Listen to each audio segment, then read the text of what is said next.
Your 20s are a countdown, not a playground. Most men think they have time. They don't. One day you wake up exhausted with nothing built. No money, no direction, no identity, just regret wearing the mask of potential. Your 20s are not for finding yourself.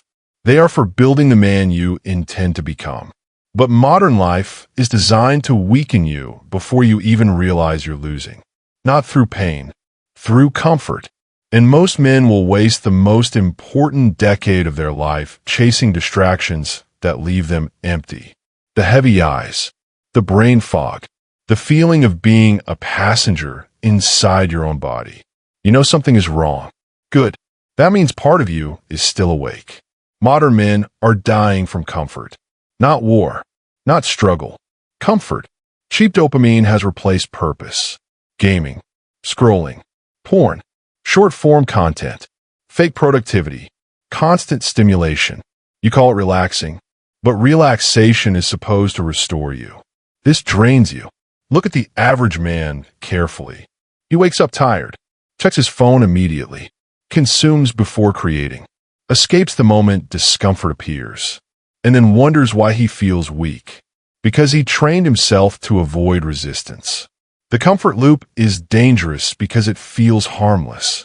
Nobody notices their life collapsing in real time. It happens quietly. One wasted night, one delayed goal, one more excuse, one more comfortable decision. Then suddenly 5 years disappear. And the worst part?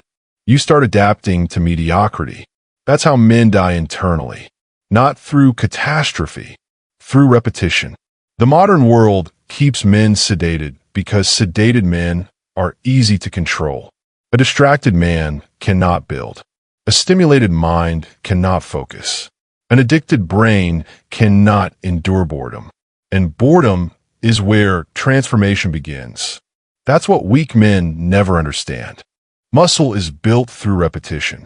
Money is built through repetition. Discipline is built through repetition.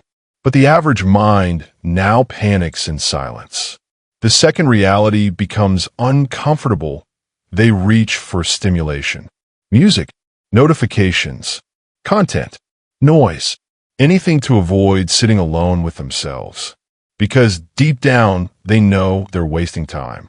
Most men never choose a life. They inherit one. The herd hands them a script.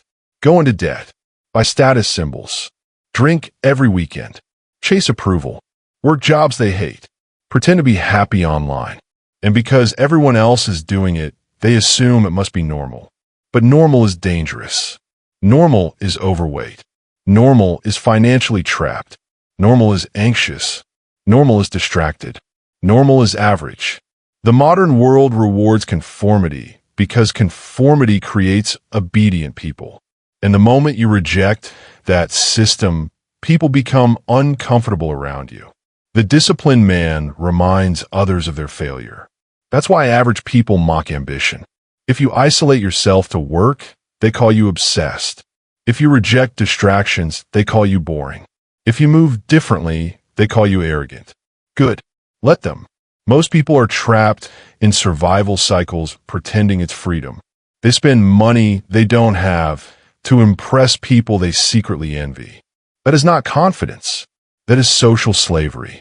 The social mimic builds his identity from external approval. And eventually, he forgets who he actually is.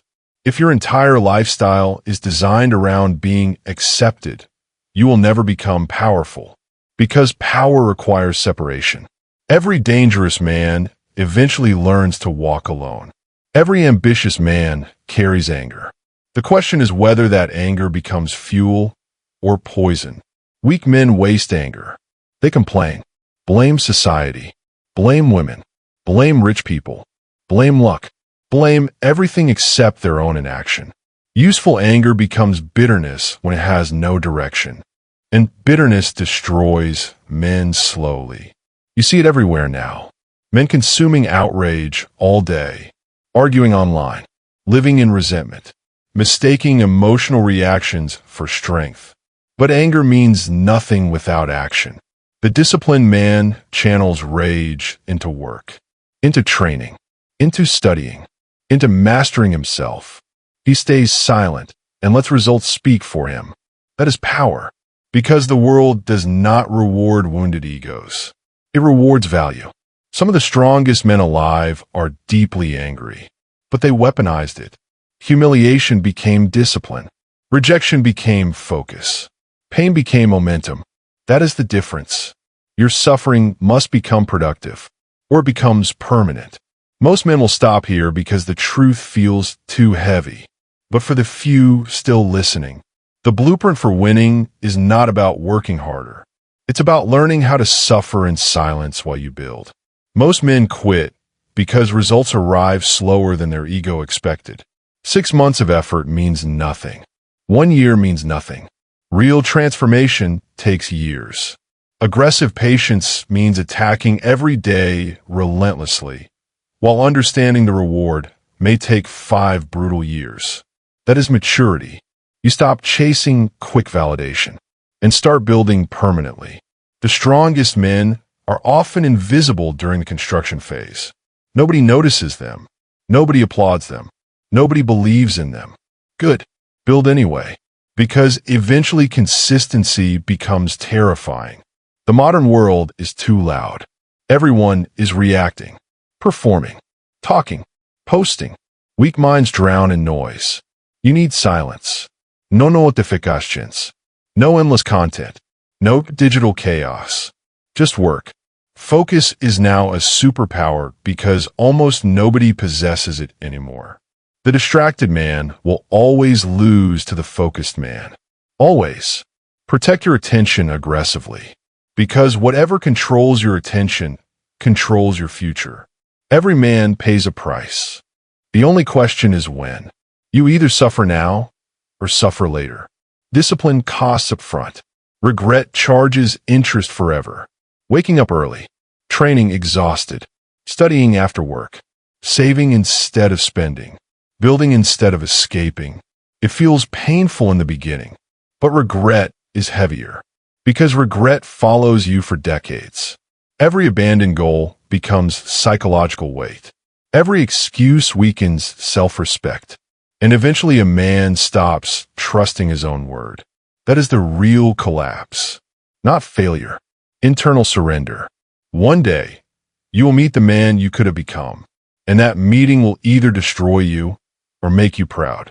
Right now, somewhere in the world, another man is building the life you keep fantasizing about. While you hesitate, he works. While you scroll, he sharpens himself. While you consume, he creates. The future does not belong to the most talented man. It belongs to the man who can endure discipline longer than everyone else. Kill distraction. Embrace discomfort. Build yourself deliberately. And go to work.